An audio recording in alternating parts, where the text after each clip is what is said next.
Esse aqui a gente vai ler hoje é um trecho do Majjhima Nikaya 129, Bala Pandita Sutta.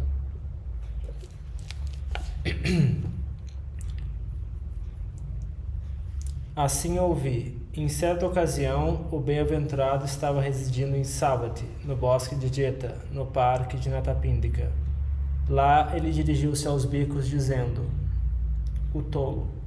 Bhikkhus, existem essas 3 marcas de um tolo, características de um tolo, atributos de um tolo. Quais 3?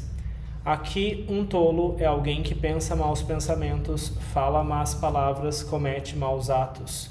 Se um tolo não fosse assim, como é que um homem sensato ou inteligente o reconheceria como um tolo, como um mau homem? Um tolo experimenta aqui e agora, nesta vida, sofrimento e angústia, ou aflição de 3 maneiras. Se o tolo estiver sentado numa reunião, ou nas ruas, ou numa encruzilhada, e as pessoas estiverem tendo uma discussão pertinente a respeito dele, e se o tolo é alguém que mata seres viventes, que toma o que não é dado, que tem conduta errônea em prazeres sexuais, que fala falsidades e entrega-se a bebidas espirituosas, aguardentes e licores fortes que causam negligência, então isso lhe ocorre. Essas pessoas estão tendo uma discussão pertinente a meu respeito. Essas coisas encontram-se em mim, e eu sou visto engajando-me nessas coisas. Esta é a primeira maneira de sofrimento e aflição que o tolo experiencia aqui e agora. Ademais, o tolo vê reis que infligem vários tipos de punições, e ladrões e malfeitores capturados. Então ocorre ao tolo: devido a tais e tais maus atos, os reis infligem aos ladrões e malfeitores capturados muitos tipos de tortura e decapitam sua cabeça. Essas coisas são encontradas em mim, e eu sou visto engajando-me nessas coisas. Se os reis soubessem a meu respeito e mandassem capturar-me, eu sofreria as mesmas punições. Essa é a segunda maneira de sofrimento e aflição que o tolo experiencia aqui e agora. Ademais, quando o tolo está na cadeira, ou na cama, ou deitado no chão, então as más ações que ele cometeu no passado, má conduta corpórea, verbal e mental, pendem sobre ele, estendem-se sobre ele, cobrem ele, justamente como as sombras dos picos de uma grande montanha, que ao entardecer pendem sobre a terra, estendem sobre ela e cobrem-na. Assim mesmo, as más ações que o tolo cometeu no passado pendem sobre ele, estendem-se sobre ele, cobrem-no. Isso ocorre ao tolo. Deveras, eu não fiz o bem, não fiz o que é salutar, não fiz um refúgio contra o temível. Eu fiz o mal, fiz o que é cruel, fiz o que é iníquo. Na medida em que há um destino para aqueles que cometem essas más ações e vivem assim, para lá eu vou após a morte. Ele se entristece, aflige-se, lamenta, choraminga batendo no seu peito e cai no desespero. Essa é a terceira maneira de sofrimento e aflição que o tolo experiencia aqui e agora. Um tolo que engajou-se em má conduta corpórea, verbal e mental, com a dissolução do corpo após a morte, ele surge no estado de perdição, no mau destino, no estado de padecimento, no inferno. Se alguém fosse dizer corretamente de algo que é extremamente indesejado, extremamente desagradável, extremamente desprazível, é a respeito do inferno que isso seria dito corretamente. Tanto assim que é difícil engendrar um símile para o sofrimento no inferno. Quando isso for dito, um bhikkhu perguntou ao bem-aventurado: Mas, venerável Senhor, seria possível dar um símile? Pode ser, bhikkhu, respondeu o bem-aventurado. Suponho que as pessoas fossem capturar um bandido e o apresentassem ao rei para que ele seja punido. E o rei ordena para que ele seja golpeado de manhã com 100 lanças. Ao saber, depois, que o homem ainda estava vivo, o rei manda que a punição seja repetida ao meio-dia e depois ao entardecer. O que vós pensais disso, bhikkhus? Esse homem experienciaria dor e aflição ao ser golpeado com as 300 lanças? Venerável Senhor, esse homem experienciaria dor e aflição se fosse golpeado com uma só lança, quanto mais com 300 lanças. Então o bem-aventurado, apanhando uma pequena pedra do tamanho de sua mão, perguntou: O que vós pensais disso, bhikkhus? Qual é maior, essa pequena pedra que eu apanhei, ou o Himalaia, o rei das montanhas? Venerável Senhor, essa pequena pedra que o bem-aventurado apanhou, do tamanho de sua mão, não conta ao lado do Himalaia, o rei das montanhas. Não é nem sequer uma infinitésima parte, não se pode compará-la. Assim também, a dor e a aflição que o homem experimentaria ao ser golpeado com 300 lanças não conta ao lado do sofrimento do inferno. Não é nem sequer uma pequena fração, não pode haver comparação.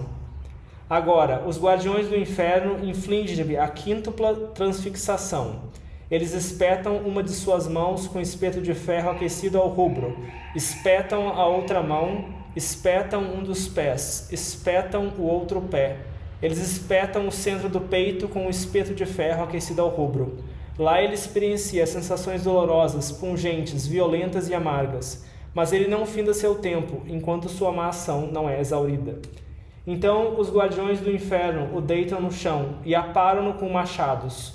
Lá ele experiencia sensações dolorosas, pungentes, violentas e amargas, mas ele não finda seu tempo, enquanto sua má ação não é exaurida.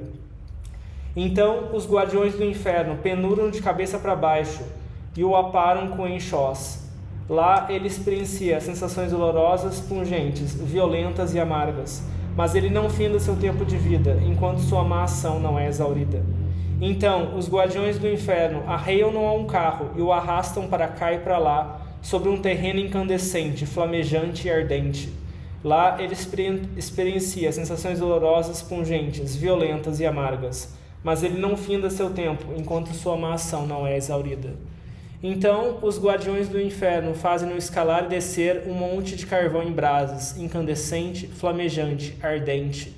Lá ele experiencia sensações dolorosas, pungentes, violentas e amargas, mas ele não finda seu tempo, enquanto sua má ação não é exaurida.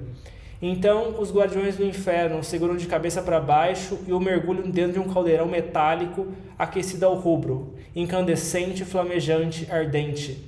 Ele é fervido num torvelinho de espuma, e ao ser fervido, assim ele é dragado, ora para cima, ora para baixo, ora para os lados. Lá ele experiencia sensações dolorosas, pungentes, violentas e amargas, mas ele não finda seu tempo, enquanto sua má ação não é exaurida. Então os guardiões do inferno atiram no grande inferno. Bicos, eu poderia vos contar de maneiras variadas a respeito do inferno, tanto assim que é difícil engendrar um símile para o sofrimento no inferno. O reino animal. Bicos, existem animais, seres viventes, que alimentam-se de ervas, existem animais que alimentam-se de estrume, existem animais que nascem, envelhecem e morrem na escuridão, existem animais que nascem, envelhecem e morrem na água, existem animais que nascem, envelhecem e morrem na imundície ou putrefação. Um tolo que anteriormente gozou dos sabores aqui e cometeu más ações aqui, com a dissolução do corpo após a morte, surge na companhia de um desses tipos de animais. Bicos, eu poderia vos contar de maneiras variadas a respeito do reino animal, tanto que é difícil engendrar um símile para o sofrimento do reino animal.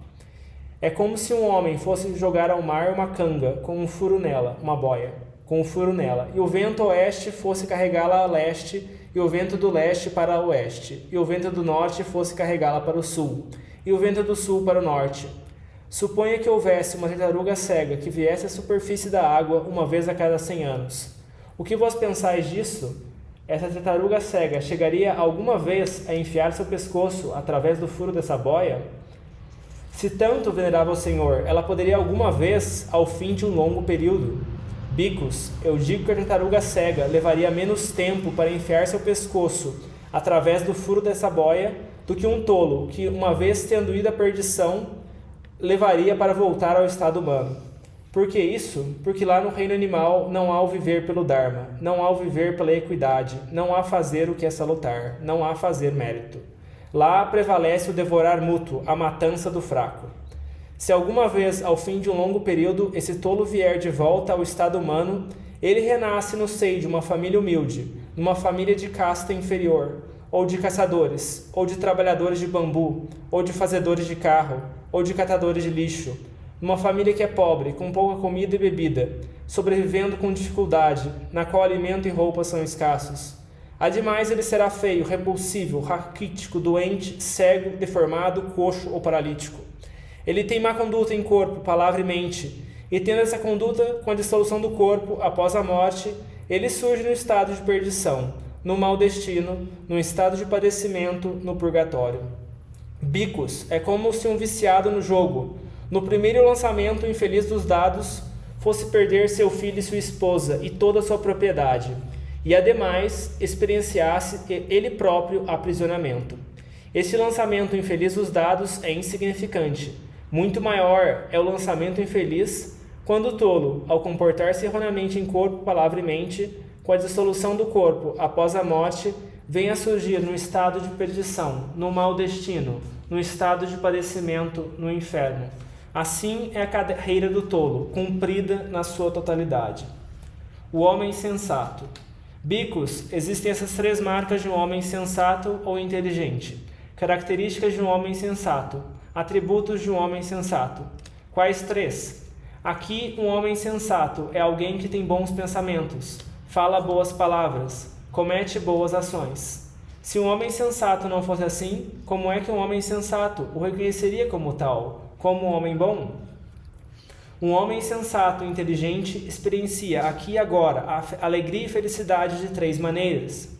Se o homem sensato estiver sentado numa reunião, e se o homem sensato é alguém que abstém-se de matar seres vivos, de tomar o que não é dado, de conduta errônea em prazeres sexuais, de falar mentira, e abstém-se de bebidas espirituosas e aguardentes fortes que causam negligência, então isso lhe ocorre.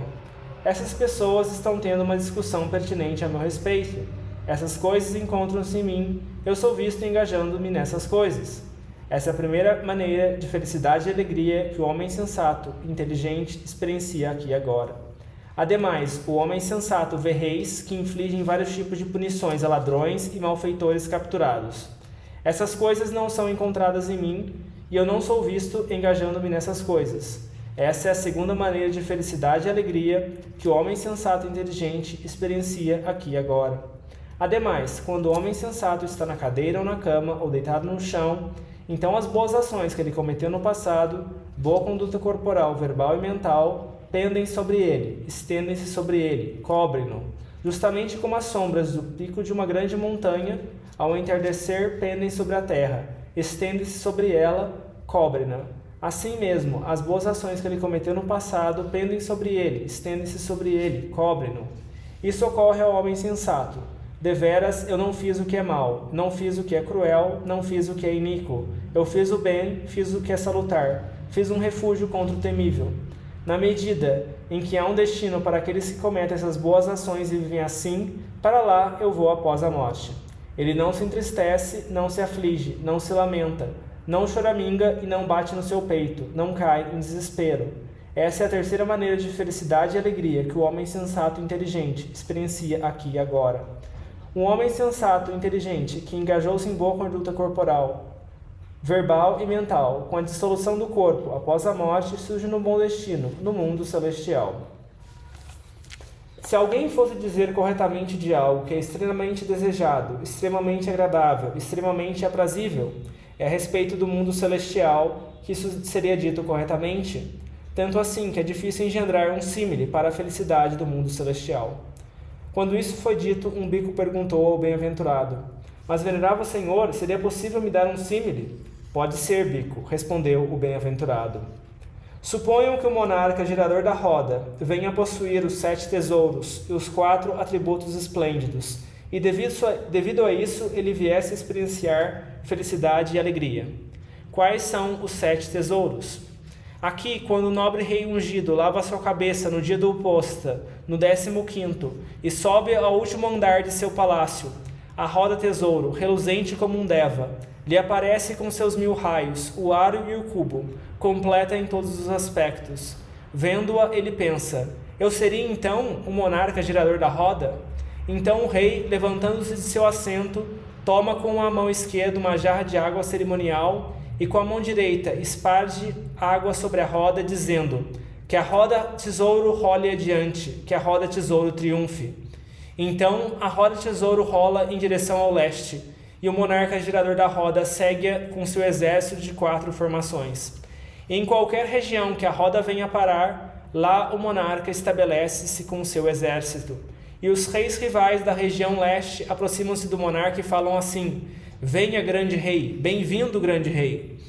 O monarca girador da roda fala assim: tu não deves matar seres viventes, tu não deves tomar o que não é dado, não deves ter má conduta em prazeres sexuais, Tu não deves falar falsidades. Tu não deves ter indulgência em bebidas alcoólicas fortes. Tu deves comer de acordo com sua necessidade, como por moderação e não por prazer. Então a roda de tesouro mergulha no oceano do leste e emerge de novo. E ela rola em direção ao oeste, em direção ao sul, em direção ao norte. E o monarca a segue com seu exército de 4 formações. Agora, quando a roda de tesouro tiver triunfado na terra, até as bordas do oceano, circundando, ele retorna à cidade imperial e permanece no portão do palácio, como que fixada no eixo. Tal é a roda tesouro que aparece ao monarca girador da roda. Ademais, o elefante tesouro aparece ao monarca, todo branco, com cétupla postura, cruzando o ar com poder supranormal, um rei dos elefantes chamado Oposta. Ao vê-lo, a mente do monarca abrilhanta-se e ele pensa: deveras, é auspicioso que um elefante de montaria, se ele fosse submetido à domação. Então, o elefante tesouro, a exemplo de um fino elefante de sangue puro domesticado por longo tempo, submete-se à domação. Certa vez, o monarca, ao pôr à prova o elefante tesouro, montou nele de manhã, e após atravessar a terra até as bordas do oceano, retornou à capital imperial e tomou sua refeição matinal. Tal é o elefante tesouro que aparece ao monarca girador da roda. Ademais, o cavalo tesouro aparece ao monarca, todo branco, com cabeça preta, como a do corvo, com crina qual erva munja, cruzando o ar com poder supranormal, um rei dos cavalos chamado Valahaka, nuvem tempestuosa. Ademais, a joia tesouro aparece ao monarca. A joia é lápis lazuli, nobre, bem cortada, nas 8 faces, e a radiância da joia tesouro espalha-se em derredor por uma légua. Certa vez, o monarca, para experimentar a joia tesouro, reuniu um exército de 4 formações e, montando a joia tesouro no topo do estandarte, saiu a caminho na escuridão da noite. E os aldeões das redondezas retomaram seus trabalhos sob sua luz, pensando que era dia. Tal é a joia tesouro, que aparece ao monarca girador da roda.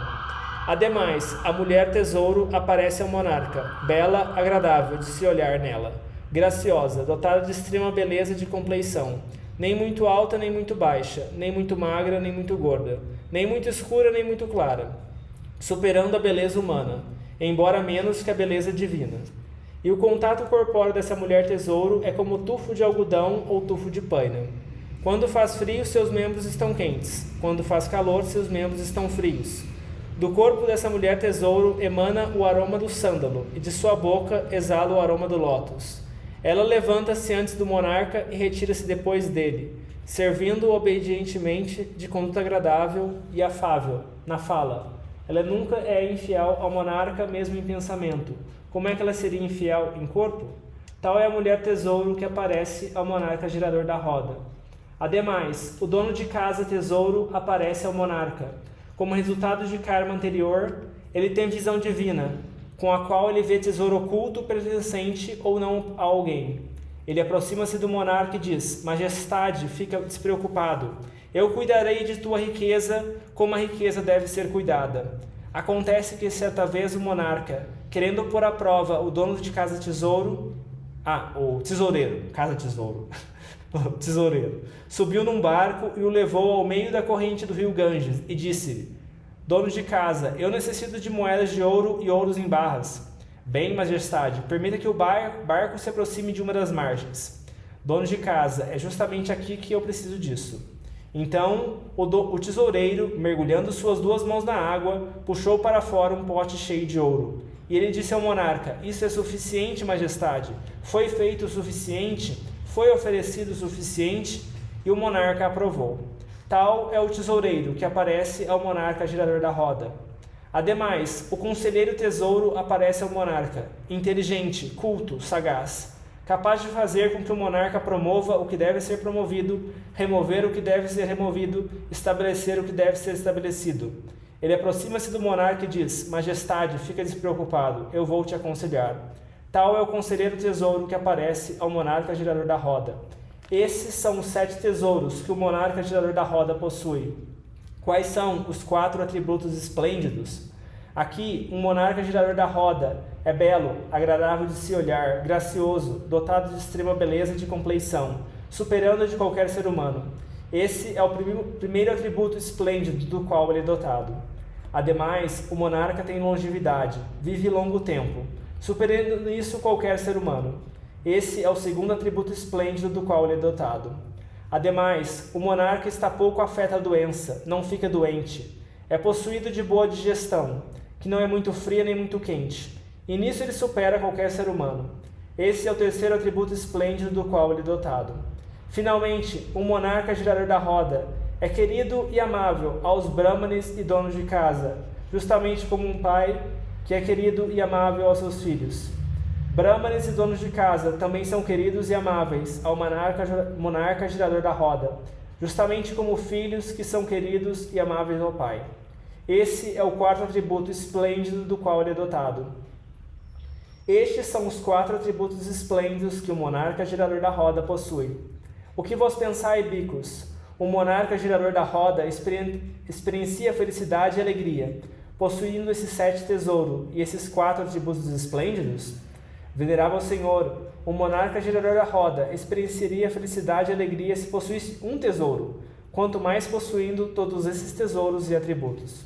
Então o bem-aventurado, apanhando uma pedra do tamanho de sua mão, perguntou: O que vos pensais disto, bicos? Qual é maior, essa pequena pedra que eu apanhei, ou o Himalaia, o rei das montanhas? Venerável Senhor, essa pequena pedra que o bem-aventurado apanhou, do tamanho de sua mão, não conta ao lado do Himalaia, o rei das montanhas. Não é nem sequer uma infinitésima parte, não se pode compará-la. Assim também, a felicidade e alegria que o monarca girador da roda experienciaria ao possuir esses 7 tesouros e os 4 atributos esplêndidos, não conta ao lado da felicidade e alegria do mundo celestial. Não é sequer uma pequena fração, não pode haver comparação. Se alguma vez, ao fim de um longo período, esse homem sensato e inteligente viesse de volta ao estado humano, ele renasce no seio de uma família elevada, numa família de prósperos nobres, ou de prósperos brahmanes, ou de prósperos donos de casa, num tipo de família que é rica, de grandes possessões, de grandes recursos, com abundante ouro e prata, com abundantes meios, com abundante riqueza em grãos. Ademais, ele será belo, agradável de se olhar, gracioso, dotado de extrema beleza e compleição. Ele se comporta corretamente em corpo, palavra e mente. Assim, comportando-se com a dissolução do corpo após a morte, ele surge num bom destino, no mundo celestial. Bicos é como se um viciado no jogo, no primeiro lançamento feliz de dados, viesse a ganhar uma grande fortuna. No entanto, esse lançamento feliz é insignificante. Muito maior é o lançamento feliz quando o homem sensato, ao comportar-se corretamente em corpo, palavra e mente, com a dissolução do corpo após a morte, vem a surgir no bom destino, no mundo celestial. Assim é a carreira de um homem sensato e inteligente, cumprida na sua totalidade.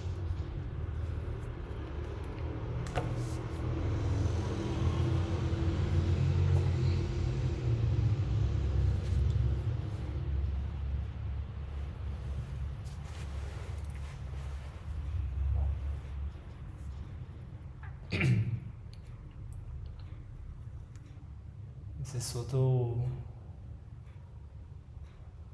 Buda dá um panorama do samsara bem amplo, desde o extremo de baixo até o extremo de cima.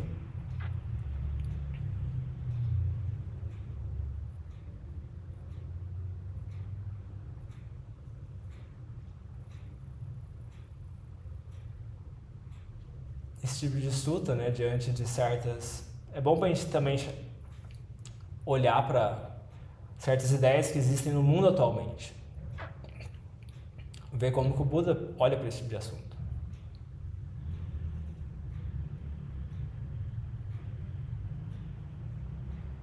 O samsara é assim.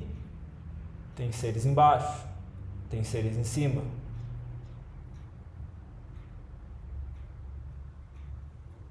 Que vão para cima, vão para baixo, vão para baixo, vão para cima. Enquanto estiver girando.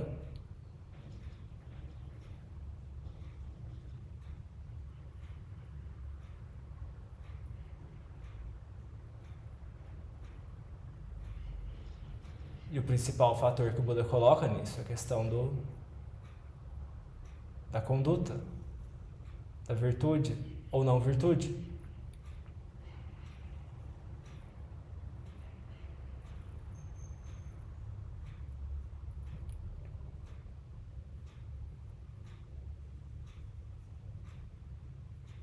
Que é uma coisa interna, uma coisa interna de cada um.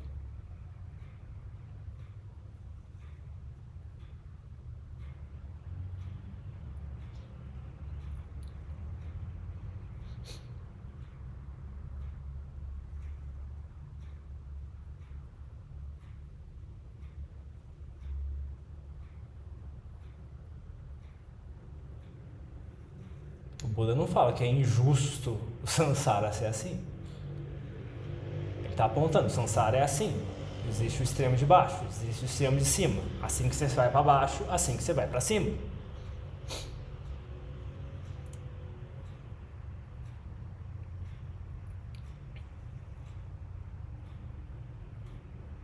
Se você quiser sair do samsara também, ele mostra o caminho.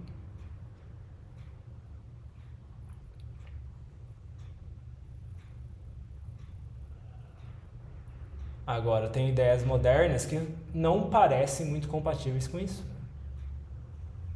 Ideias modernas como, não, o mundo é muito injusto, muita desigualdade. Ué, olhe para esse sutta, né?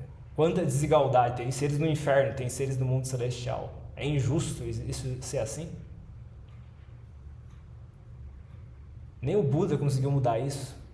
O Buda fala, por aqui você vai para baixo, por aqui você vai para cima, por aqui você sai.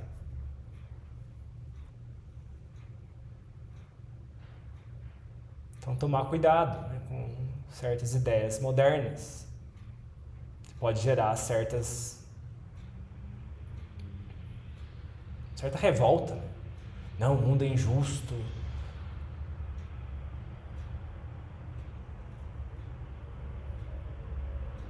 É injusto certas pessoas têm muito, outras pessoas têm muito pouco. Assim, não é também para jogar a compaixão no lixo, né? Claro. Tudo no seu devido lugar. Não é aquele tipo, o samsara é assim, o mundo tá assim, então eu não vou fazer nada. Vamos deixar tudo rolar morra abaixo também. Né?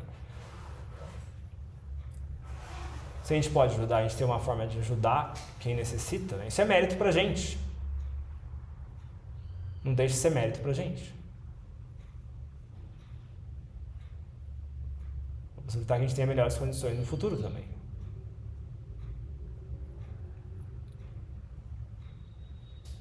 Mas também tem a noção de que você vê como que o Buda coloca, qual que é a causa mais profunda disso?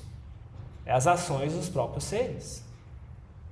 Nossas próprias ações colocam a gente para baixo, colocam a gente para cima.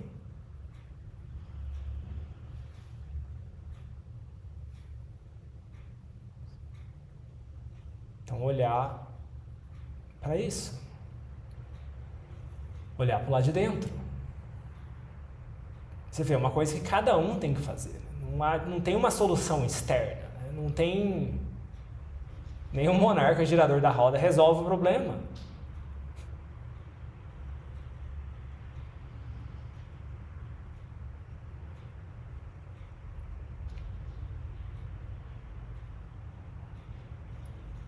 Nenhum Buda resolve o problema. O Buda só aponta o caminho.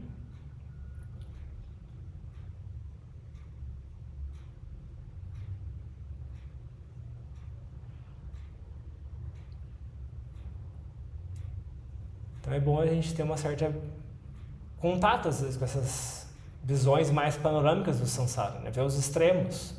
E ver o que o Buda fala sobre como que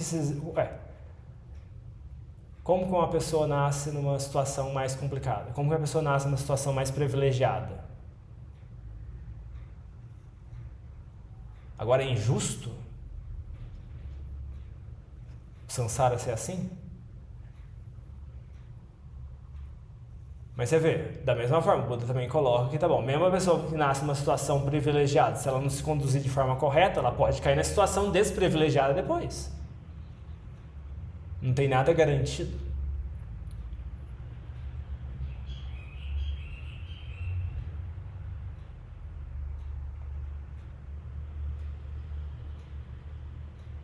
por isso que é bom a gente olhar para dentro.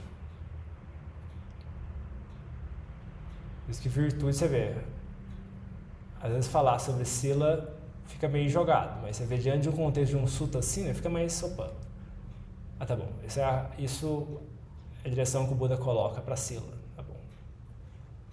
O extremo de baixo como o extremo de cima. Existe tudo isso no mundo. Por aqui você vai para lá, por aqui você vai para cá.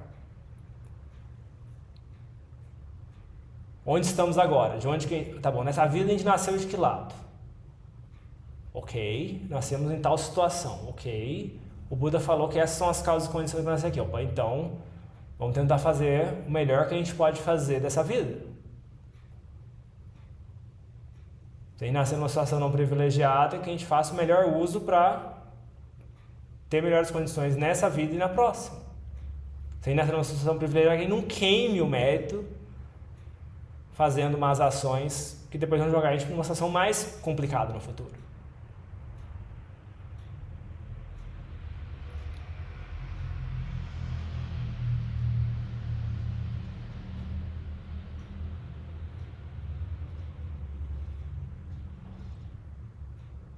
Daqui a gente vai jogar a compaixão no lixo também. Tá bom? É triste que haja pessoas em situação difícil, é muito triste que haja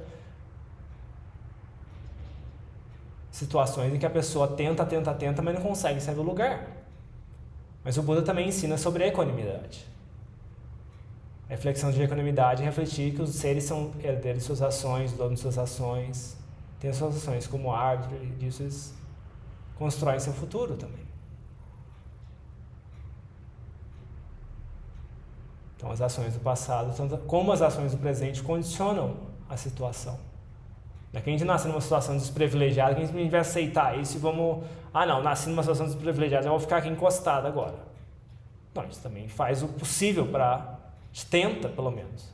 Agora, se o karma do passado for muito pesado, amigo, aí não tem muito o que fazer, né?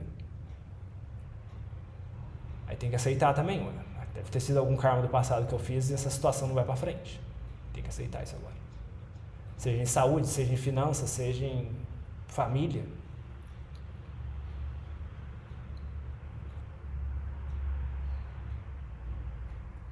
Então, refletindo nessas coisas pode trazer leveza para o coração. Em vez de gerar uma revolta contra a sociedade, contra o governo, contra o sistema, contra esse sistema de governo, contra aquele sistema de governo, contra o prefeito, contra...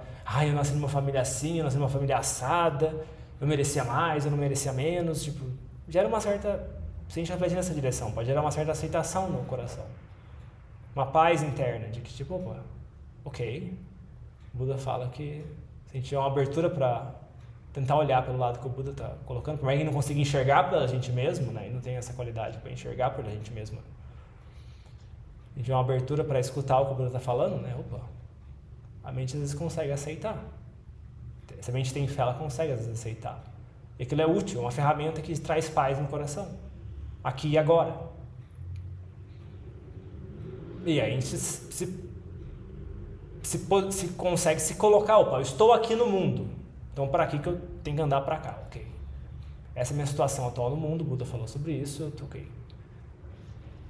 Posso sair de uma situação não muito boa, mas tenho condições de fazer melhor agora.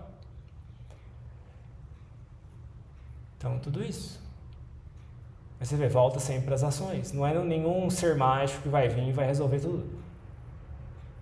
Por mais que o Buda venha ao mundo, por mais que o monarca gerador da roda apareça, continua existindo o inferno, continua existindo os animais, continua existindo pobreza, continua existindo miséria, continua existindo doença, continua existindo velhice e morte.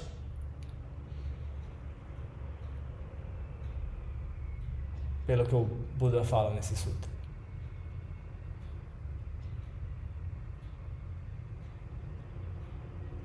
Então, não querer carregar o peso do mundo nas nossas costas. A gente faz a nossa parte. Alguém pediu ajuda, alguém está precisando dessa necessidade, a gente sente que a gente pode ajudar e não vai prejudicar a gente, vai ficar feliz de ajudar, tudo bem, podemos ajudar. É mérito pra gente. Se a gente fica feliz com isso, né, isso traz felicidade pra gente aqui e agora. Agora, não carregar o fardo que tipo, não é injusto que eu trabalhe num sistema assim, porque aí esse sistema gera pobreza. Peraí. Será que não estamos indo longe demais nesse pensamento? O que o Buda fala sobre esse tipo de assunto? Então, refletir sobre isso, né, como leigos, né, às vezes ajuda a gente a ter um pouco mais de leveza diante do que a gente experiencia e que a gente vê no nosso dia a dia.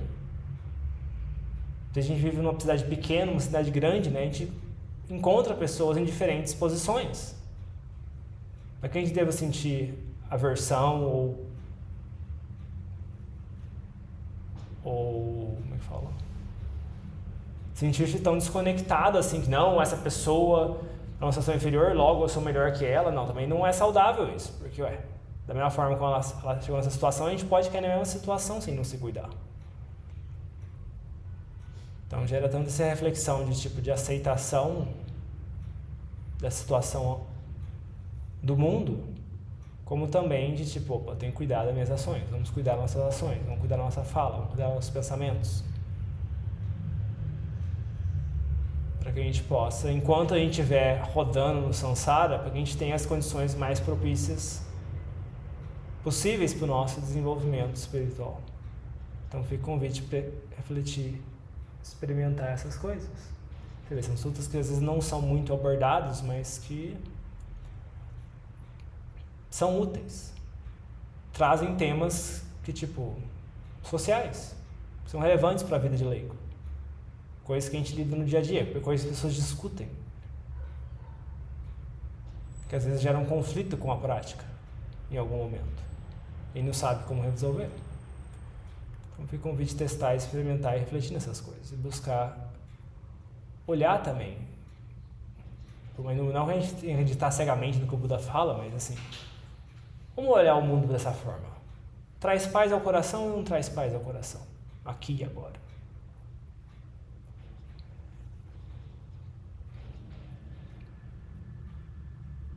Então fica o convite de olhar, testar e experimentar essas coisas, para que a gente possa fazer o melhor uso possível do nosso tempo que nos resta nessa vida humana. Alguém quer comentar, falar alguma coisa?